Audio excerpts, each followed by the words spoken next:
Uji Lilly Force. Metode Lilly Force menggunakan data dasar yang belum diolah dalam tabel distribusi frekuensi. Data tersebut kemudian ditransformasikan dalam nilai Z untuk dapat dihitung luasan kurva normal sebagai probabilitas kumulatif normal. Probabilitas tersebut dicari bedanya dengan probabilitas kumulatif empiris. Beda terbesar dibanding dengan tabel Lilly Force pada tabel nilai kuantil. Statistik Lilly Force distribusi normal. Syarat-syarat pengujian dengan metode Lilly Force sebagai berikut. 1. Data berskala interval atau rasio kumulatif. 2. Data tunggal atau belum dikelompokkan pada tabel distribusi frekuensi. 3. Dapat untuk N besar maupun N kecil. Hipotesis 1. H0 sama dengan data berdistribusi normal. H1 sama dengan data tidak berdistribusi normal. Langkah-langkah dalam uji normalitas dengan metode Lilly Force. Menyusun data dari yang terkecil hingga terbesar. Menghitung rata-rata dan standar deviasi. Menghitung ZI. Menentukan FZI tabel Z. Hitung frekuensi kumulatif nilai Z SZI. Menghitung nilai mutlak dari FZI dikurangi SZI FZI. Mencari nilai Lilly Force, hitung LO. Penarikan kesimpulan. Assalamualaikum warahmatullahi wabarakatuh. Nama saya Muhammad Fauzan Manaisub. Di sini saya akan menjelaskan tentang langkah-langkah menyusun data dari yang terkecil dari yang terbesar. Saya melanjutkan teman-teman saya. Yang pertama, langkah pertama menyusun data dari yang terkecil ke yang terbesar. 45, 46, 50, 50, 50, 50, 50, 60, 60, 65, 65, 65, 67, 70, dan 75. Selanjutnya, langkah kedua menghitung rata-rata dan standar deviasi. Nah, ini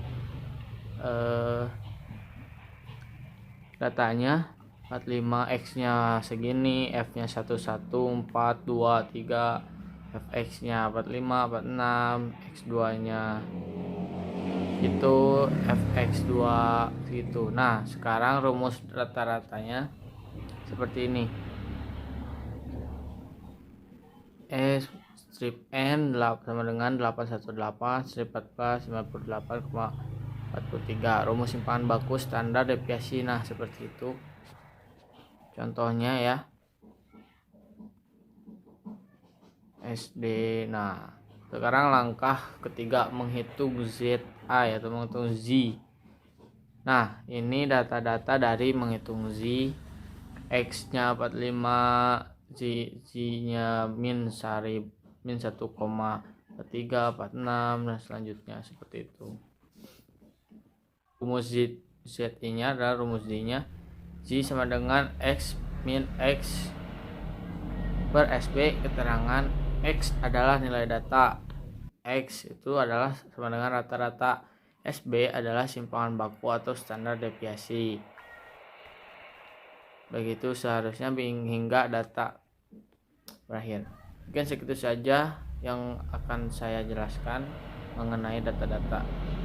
Lanjutnya teman saya yang melanjutkan.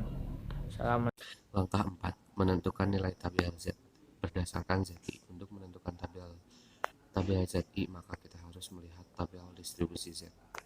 Contoh tabel di bawah ini. Untuk data seterusnya pun sama. Langkah 5. Menghitung frekuensi kumulatif nilai Z. Untuk menghitung frekuensi kumulatif nyata dari masing-masing nilai Z, setiap baris dapat dilakukan dengan rumus sebagai berikut. SZI sama dengan FK per N. FK frekuensi kumulatif dan N banyaknya kasus. Langkah 6. Menentukan nilai mutlak dari FZI dan SZI. Contoh rumusnya seperti ini. Oke, sekian, terima kasih. Assalamualaikum warahmatullahi wabarakatuh. Perkenalkan, nama saya Pato Abdi Syukur. NIM saya 1930511108. Saya dari kelompok 5. Di sini saya akan menjelaskan pembahasan yang sebelumnya telah dijelaskan oleh rekan saya. yaitu mengenai uji normalitas dengan metode LiLiPorse. Langkah ketujuh atau tahapan ketujuh dari uji normalitas dengan metode LiLiPorse ialah mencari nilai LiLiPorse hitung atau LO. Untuk mencari nilai LiLiPorse hitung mudah saja, yaitu dengan cara mencari nilai terbesar atau tertinggi atau maksimum dari hasil FZI dikurangi SZI. Dalam kasus ini nilai tertinggi dari hasil FZI dikurangi SZI ialah 0,244511. Jadi itu merupakan nilai LiLiPorse hitung atau LO. Lalu selanjutnya langkah ke-8 atau langkah terakhir adalah penarikan kesimpulan. Untuk menarik kesimpulan yaitu mudah saja, yaitu dengan cara membandingkan antara nilai LiLiPorse hitung dengan LiLiPorse tabel atau LO dengan LT.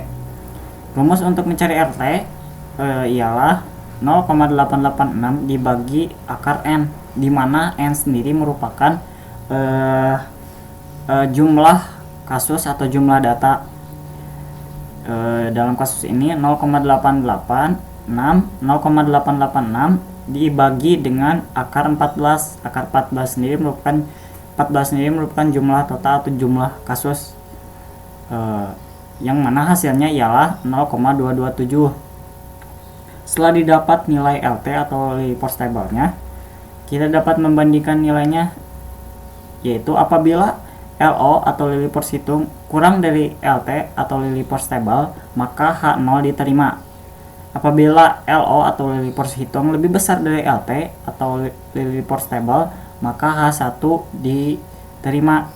Dalam kasus ini LO atau LiLiPorse hitung lebih besar dari LT atau LiLiPorse tabel, yaitu 0,245 lebih besar dari 0,227.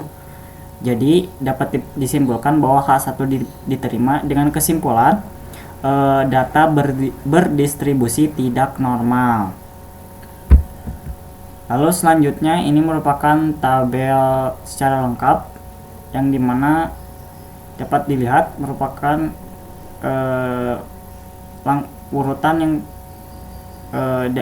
urutan atau langkah-langkah yang disajikan dalam per baris, di mana baris pertama yaitu nomor, yaitu jumlah kasus yang berisi jumlah kasus atau jumlah data, yaitu sebanyak 14. Lalu baris kedua ada nilai datanya sendiri 45 sampai dengan 75. Lalu ada ZI. Lalu kemudian ada FZI maksudnya, yang merupakan tabel Z. Lalu ada SZI yang merupakan frekuensi kumulatif. Lalu ada nilai FZI dikurang SZI untuk nantinya digunakan untuk mencari LiLiPorse hitung atau LO. Lalu ada baris selanjutnya ada LO atau LiLiPorse table yang merupakan nilai tertinggi dari hasil FZI dikurang SZI. Lalu selanjutnya ada LT. Lalu di dua kolom terbawah ada nilai rata-rata dan simpangan baku yang digunakan untuk mencari nilai ZI. Mungkin hanya itu yang bisa kami sampaikan. Mohon maaf apabila ada salah kata ataupun ada kekurangan dari penyampaian kami. Sekian dari kami. Wabillahi taufiq wal hidayah. Wassalamualaikum warahmatullahi wabarakatuh.